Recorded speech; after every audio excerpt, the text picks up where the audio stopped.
नमस्कार, बहुत स्वागत है आपका। आप देख रहे हैं किस्मत कनेक्शन और मैं हूं आपके साथ शैलेंद्र पांडे।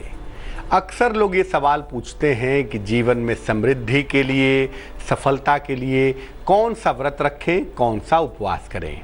आज आपको बताएंगे कि व्रत और उपवास का आपके भाग्य पर क्या असर पड़ता है और किस आवश्यकता की पूर्ति के लिए, किस मनोकामना के लिए कौन सा व्रत या कौन सा उपवास रखना चाहिए। तो चलिए कार्यक्रम की शुरुआत करते हैं। सबसे पहले जानते हैं गुड लक। शिव परिवार के साथ अगर भगवान गणेश की उपासना की जाए तो सबसे ज्यादा शुभ होता है। शिव परिवार में भगवान शिव, माँ पार्वती, गणेश जी, कार्तिकेय और नंदी होते हैं। इनमें अगर भगवान गणेश की उपासना करेंगे, शिव परिवार में करेंगे, तो इससे बाधाएं भी टलेंगी और सबसे बड़ी बात क्या है, पारिवारिक सुख शांति आएगी और संपन्नता भी मिलेगी। सबसे पहले जानते हैं कि व्रत और उपवास का महत्व क्या है। देखिए, व्रत और उपवास वैज्ञानिक रूप से भी रखा जाता है और आध्यात्मिक रूप से भी रखा जाता है। इसके पीछे दोनों ही पार्ट होते हैं, दोनों ही हिस्से होते हैं। इसका मूल उद्देश्य जो होता है वो वैज्ञानिक रूप से शरीर को स्वस्थ रखना होता है। शरीर को स्वस्थ रखने के लिए, मन को स्वस्थ रखने के लिए उपवास रखा जाता है। और आध्यात्मिक रूप से अगर देखें तो शरीर के अलावा मन और आत्मा को नियंत्रित करने के लिए, मन और आत्मा को कंट्रोल रखने के लिए व्रत उपवास रखा जाता है। अलग अलग तिथियां, जैसे महीने में 15 तिथि होती है शुक्ल पक्ष की और 15 तिथि होती है कृष्ण पक्ष की। तो अलग अलग जो तिथियां हैं, चाहे वो कृष्ण पक्ष की हों, चाहे वो शुक्ल पक्ष की हों, और अलग अलग जो दिन हैं, ये अलग अलग तरह से मन और शरीर पर असर डालते हैं। और इसी को ध्यान में रखकर अलग अलग तिथियों को, अलग अलग दिनों को उपवास और व्रत का विधान बनाया गया है। विशेष तिथियों को या विशेष दिनों को व्रत उपवास रखने से शरीर और मन तो शुद्ध होता ही है, मनचाही इच्छाएं भी पूरी होती हैं। मन की जो भी इच्छा है वो पूरी की जा सकती है, क्योंकि शुद्ध मन अगर होगा, शुद्ध शरीर अगर होगा और उससे प्रार्थना करेंगे तो फायदा होगा। व्रत का विज्ञान और भी समझने की कोशिश करेंगे, लेकिन फिलहाल मेष, वृष और मिथुन राशि का राशिफल।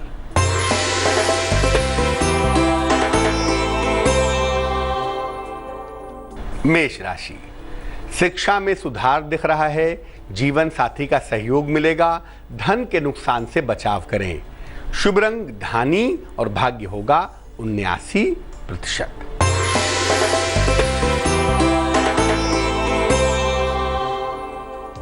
वृष राशि, ऑफिस में तनाव हो सकता है, जीवन साथी का सहयोग दिख रहा है और रुका हुआ धन मिलने से मुश्किलें थोड़ी कम हो जाएंगी। शुभ रंग गुलाबी और भाग्य होगा 96%।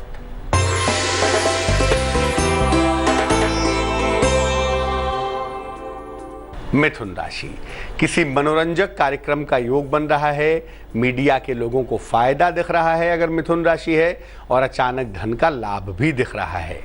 शुभ रंग आसमानी और भाग्य होगा 41%। अब ये जानते हैं कि कौन से व्रत, कौन सा उपवास सबसे ज्यादा महत्वपूर्ण माना जाता है और इनके फायदे क्या हैं।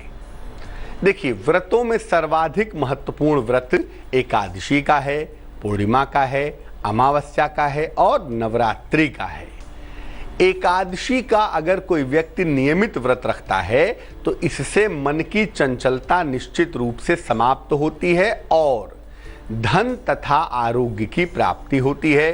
धन की प्राप्ति होती है, आरोग्य की प्राप्ति होती है, स्वास्थ्य की स्थितियां बेहतर होती हैं। पूर्णिमा या अमावस्या का व्रत रखा जाए, महीने में एक बार पूर्णिमा, एक बार अमावस्या, अगर इसका व्रत रखा जाए तो हार्मोन की समस्या ठीक होती है और जो मानसिक बीमारियां हैं, जो मनोरोग हैं, वो दूर हो जाते हैं। वर्ष में 2 संधियां पड़ती हैं, ऋतु की बहुत महत्वपूर्ण संधियां हैं। एक होती है शरद के समय और एक होती है चैत्र के समय। तो 2 संधियां पड़ती हैं, उस समय में शरीर की धातुएं संतुलित हो जाएं, शरीर संतुलित हो जाए, शरीर से विष बाहर निकल जाए, इसके लिए नवरात्रि व्रत का विधान बनाया जाता है। वर्ष में केवल 2 नवरात्रि में 9 दिन अगर आप उपवास रखें तो आप अपने शरीर की रोग प्रतिरोधक क्षमता को बढ़ा सकते हैं और पूरे साल भर, पूरे वर्ष भर स्वस्थ भी रह सकते हैं। किस उद्देश्य के लिए कौन सा व्रत रखा जाएगा, इस पर बात करेंगे, लेकिन फिलहाल कर्क, सिंह और कन्या राशि का राशिफल।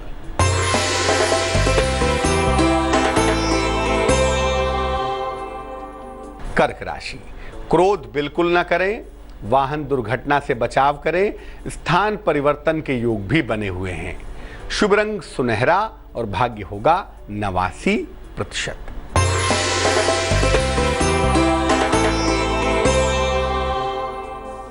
सिंह राशि, अचानक धन की प्राप्ति होगी, मान सम्मान आपको मिलेगा, किसी मनोरंजक यात्रा के योग भी बन पाएंगे। शुभ रंग लाल और भाग्य होगा 49%।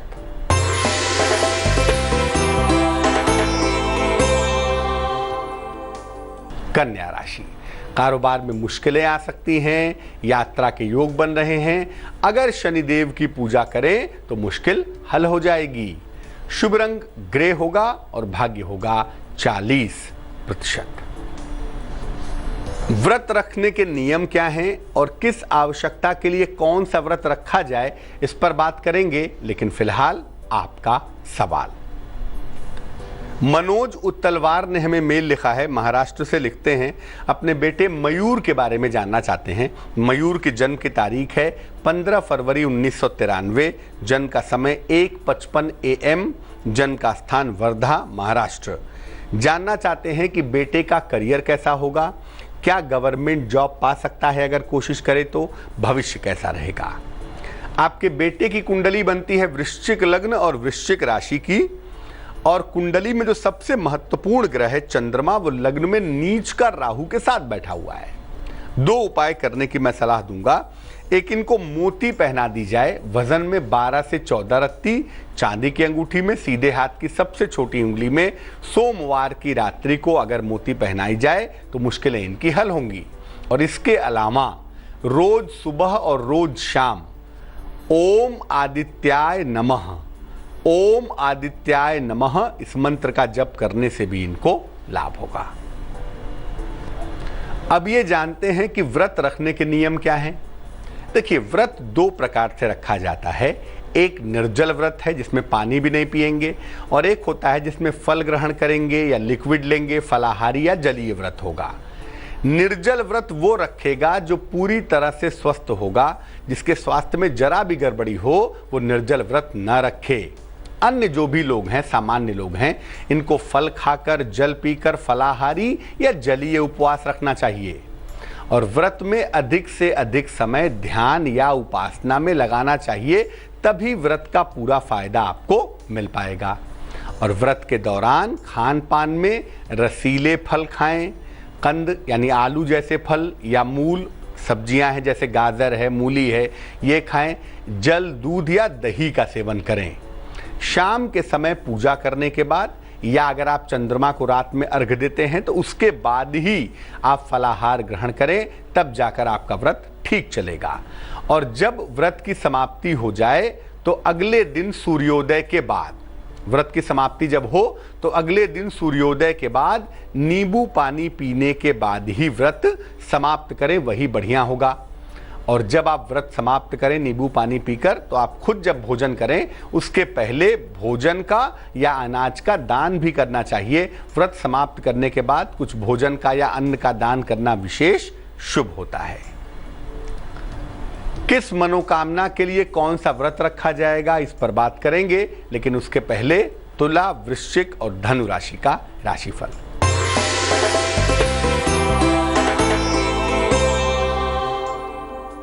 तुला राशि, संतान पक्ष से सुख मिलेगा आपको, संपत्ति का अर्जन होगा, खान पान का बहुत ध्यान रखें। शुभ रंग पीला होगा और भाग्य होगा 89%।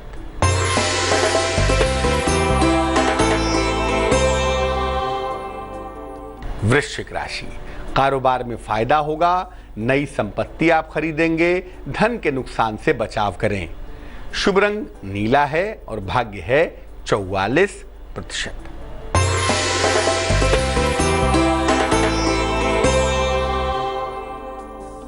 धनु राशि, अपने वाणी पर नियंत्रण बनाए रखें, मुकदमों में आपको सफलता मिलेगी, कोई शुभ समाचार भी निश्चित रूप से प्राप्त होगा। शुभ रंग नारंगी है और भाग्य है 74%।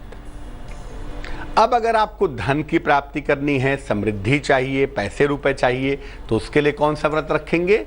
इसके लिए शुक्रवार का व्रत रखना सबसे ज्यादा बढ़िया होता है और शुक्रवार के व्रत के साथ साथ माँ लक्ष्मी की पूजा भी जरूर करें, वो आपके लिए विशेष फलदायी होगी।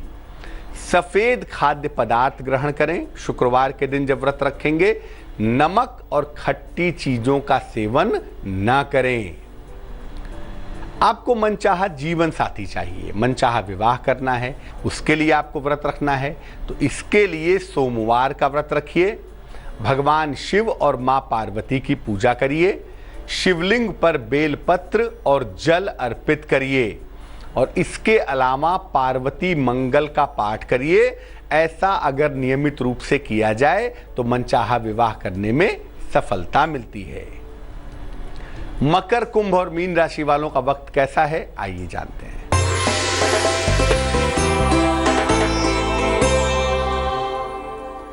मकर राशि, आर्थिक लाभ होता हुआ दिख रहा है, जीवन साथी का सहयोग मिलेगा, उपहार प्राप्ति की संभावना भी बनी हुई है। शुभ रंग फिरोजी और भाग्य होगा 69%।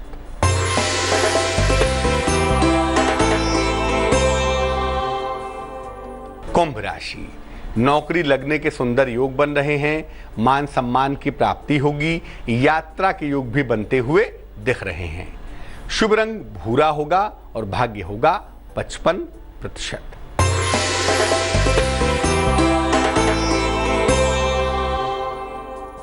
मीन राशि, रुका हुआ धन आपको प्राप्त होगा, नौकरी में बदलाव बिल्कुल ना करें, आकस्मिक लाभ की संभावना भी दिखाई दे रही है। शुभ रंग सफेद होगा और भाग्य होगा 63%।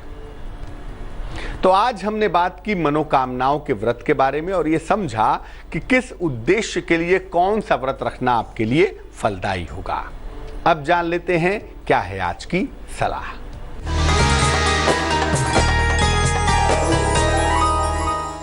अगर नींद आने में समस्या है, नींद गहरी नहीं आती, बार बार टूट जाती है, क्या करेंगे? सफेद चंदन घिस करके, लकड़ी से घिस करके रख लीजिए और सोने के पहले अपने नाभि पर और अपनी पलकों के ऊपर इसी सफेद चंदन को जरा जरा सा लगा लीजिए। ऐसा करने से शीघ्र नींद आने लगेगी और बहुत गहरी, बहुत अच्छी नींद आपको मिल पाएगी। तो आज के लिए किस्मत कनेक्शन में बस इतना ही। फिर हाजिर होंगे किसी नए विषय के साथ, आपकी समस्या के समाधान के साथ। तब तक के लिए मुझे दीजिए इजाजत। आगे देखिए रिश्तों की कहानी संजय सिन्हा के साथ। नमस्कार।